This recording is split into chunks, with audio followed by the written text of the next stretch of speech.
విధుల్లో కూడా అంటే ఎవరైతే జాయినింగ్స్ జరుగుతున్నాయో కాంగ్రెస్ పార్టీలోకి ఇదంతా కూడా ఒక ఏమంటారు దాన్ని డైవర్ట్ చేసే పాలిటిక్స్ జరుగుతుంది. మాఫియాలు కానీ ఇట్లాంటివి చాలా మేమేమన్నా టిఆర్ఎస్ ప్రభుత్వమా ఇసుక మాఫియాలు చేయడానికి? ఇది కాంగ్రెస్ ప్రభుత్వము.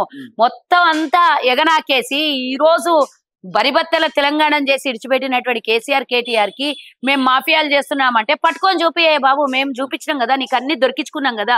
ఫోన్ ట్యాపింగ్ విషయంలో చూసినాము, టీఎస్పీఎస్ లో చూసినాము, కాళేశ్వరం విషయంలో చూపించినాం, విద్యుత్ సోదాలో చూపించినాం, మేము సివిల్ సప్లైలో చూపించినాం, ఇంకా బోల్డ్ అన్ని సంస్థలు ఉన్నాయి నీకు బయట పెట్టాడు. మేము అన్ని ఒక్కొక్కటి బయట పెడుతున్నాం కదా. మాకు ఎక్కడన్నా మేము ఏమైనా స్కాములు చేస్తే పట్టుకొని చూపియాలి.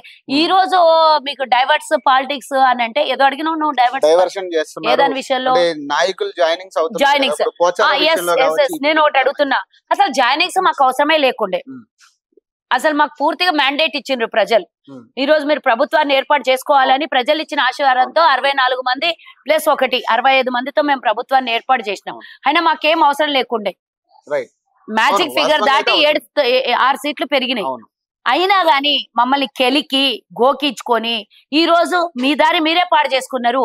ఈ రోజు మేము ఎందుకు గేట్లు తెరవాల్సి వచ్చింది? ఈ రోజు ఎందుకు వాళ్ళందరూ ఇటు రావాల్సి వస్తుంది? కేసీఆర్ ఉనికి కథమైపోతుంది. ఇంకా మాకు అక్కడ ఉంటే మనుగడ లేదని కొంతమంది, అక్కడ ఉంటే ఇంకా అసలు భవిష్యత్తులో రాజకీయ నాయకులుగా పనికిరామని కొంతమంది. ఇక ముఖ్యంగా చెప్పాలంటే కాంగ్రెస్ ప్రభుత్వాన్ని నిమిషానికి ఒకసారి 3 నెలల్లో ప్రభుత్వం పడిపోతుంది. ఇక 3 నెలలు అయిపోయింది, 6 నెలలు అయిపోయింది, 4.5 సంవత్సరాలకు వచ్చింది ఈ పెద్ద మనిషి.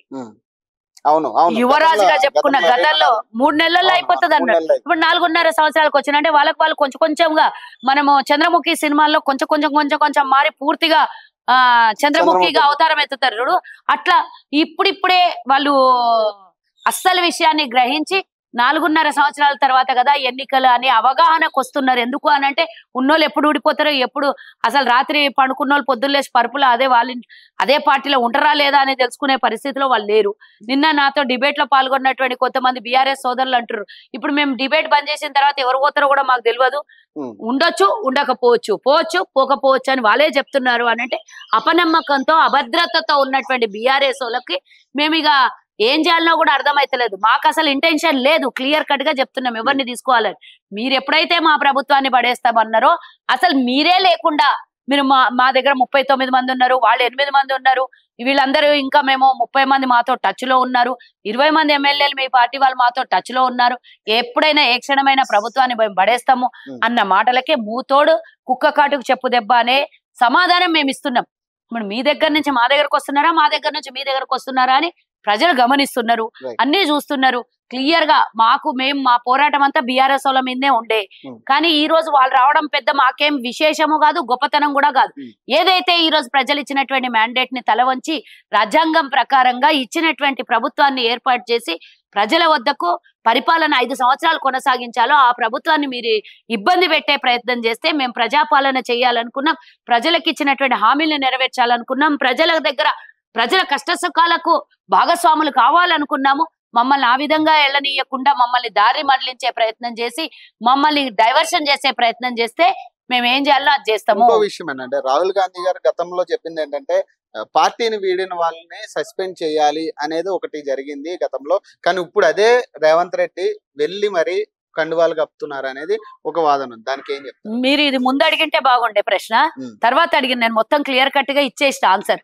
నేను ఎందుకు ఇచ్చినానంటే మాకు ఇంటెన్షన్ లేదు, మాకు 65 మంది సఫిషియెంట్. కేసీఆర్ లాగా 2018లో 88 మందికి మ్యాండేట్ ఇచ్చినా కూడా ఆయన ఇంకా మా పార్టీలో నుంచి 12 ఎంతమంది మేము 19 మంది టీడీపీలు మా పొత్తులో ఉన్నటువంటి భాగస్వామి అయిన టీడీపీకి 2 మొత్తం కలిపి 21 స్థానాలు వస్తే మాకు 5 మంది నుంచి మొత్తం లాగేసుకున్నాడు. అంతమందిని లాగేసుకోవాల్సినటువంటి అవసరం ఏమొచ్చిండే నీకు? అప్పుడు అయినా మేమేనాడు కూడా నీ ప్రభుత్వాన్ని పడేస్తామని గత 10 ఏళ్లలో ఎన్నడూ కూడా అనలేదు. మాకు అసలు ఆ వాక్యనే అవసరం లేదు, ఎందుకంటే ప్రజలు ఇచ్చినటువంటి తీర్పుకు మేము శిరస గౌరవిస్తాం కాబట్టి. మాకు ప్రతిపక్ష హోదా ఇచ్చిన ప్రతిపక్ష హోదాలో ప్రభుత్వాన్ని ప్రశ్నించినాం, కొట్లాడినాం, అడిగినాం, విమర్శించినాం, సలహాలు ఇచ్చినాం, సూచనలు ఇచ్చినాం, మేము ప్రజల పక్షాన పనిచేసినాం. కానీ ఈ రోజు మేము ప్రభుత్వం మాకు అధికారం ఇచ్చినా కూడా మమ్మల్ని మీరు పనిచేసుకొని ఇవ్వకుండా చేస్తే మేమేం చేయాలి చేస్తామని చెప్తున్నాం కదా క్లియర్ కట్ గా. మాకు కూడా ఆలోచన లేకుండేది, మీరు ఆలోచనలు కల్పించారు. మీ దగ్గర ఎవరు ఉండొద్దని మీరే డిసైడ్ అయినట్టున్నారు కాబట్టి అందరూ వరుస పెట్టి ఇక్కడ రావడానికి. మేము ఒక్కసారి గేట్లు ఓపెన్ చేస్తే పూర్తిగా హౌస్ఫుల్ అయిపోయే పరిస్థితి ఉంది. ఇంకా మేము ఆపి నేను అందుకే చెప్పిన, మేము గేట్లు ఓపెన్ చేస్తే మీకు ఆపే తరం కాదు. మేము ఇంకా ఆపడం వల్ల ఈ మాత్రమన్నా అప్పుడొకరు ఇప్పుడొకరు వస్తున్నారు. మేము ఒక్కసారి గేట్లు ఓపెన్ చేసి ఆహ్వానం వెల్కమ్ అన్నాం అనుకో, మొత్తం అక్కడి నుంచి మందంతా ఇటు వచ్చేస్తుంది. కానీ మేము ఆ పరిస్థితి తేవద్దు, తెచ్చుకోకండి అని అంటున్నాం. ఇంకా నువ్వు మాకు వార్నింగ్ ఇచ్చినావు కదా, నేను నా వార్నింగ్ విను కేటీఆర్. నువ్వు ఇంకా ఇట్లనే విర్రవీగితే, నువ్వు ఇంట్లో ఇంకానే అహంకారం తలకెక్కి ఇంకా నువ్వు పొగరు కిందికి నేల మీద చూడకపోతే, నువ్వు మీ అయ్యా మీ బావ ఇంకెవరన్నా మీ బావ అటు బీఆర్ఎస్ బీజేపీలో పోతాడనేది ఒక టాక్ అయితే వస్తుంది. మరి ఆయన అటు పోయి సిబిని ఈడీని సిబిఐని అన్నిటి తప్పించుకొని వాళ్ళ దగ్గర చేరితే కథం కదా, శంకర్లో పోసిన తీర్థం అయిపోతాడేమో. నేను అదే చెప్తున్నా, మా దగ్గర రానిచ్చే పరిస్థితి అవినీతి చేసిన వాళ్ళకి ఉండదులే గాని, అక్కడికి పోయి ఆయన ఈడీ దాడుల్ని సిబిఐ దాడుల్ని ఐటీ దాడుల్ని తప్పించుకోగలుగుతాడేమో. కానీ నువ్వు అక్కడ పోతే జనాలే చెప్పులతో కొడతారు మిమ్మల్ని, పోకపోతే ప్రజలే మీకు తీర్పిస్తారు రేపు పొద్దున. కాబట్టి నీ నోరు భద్రంగా పెట్టుకో. నువ్వు ప్రతిపక్షంలో కూర్చొని ఉన్నావు కదా, ప్రధాన ప్రతిపక్షం అంటున్నావు, నేను కూడా యాక్సెప్ట్ చేస్తున్నా. డే 1 నుంచి చెప్తున్నాం.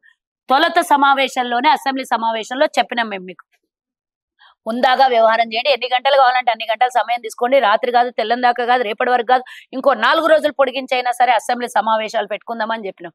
మీకు ఆ ఉందాతనం లేదు, మీకు సమాధానం చెప్పే నైతిక విలువలు లేవు.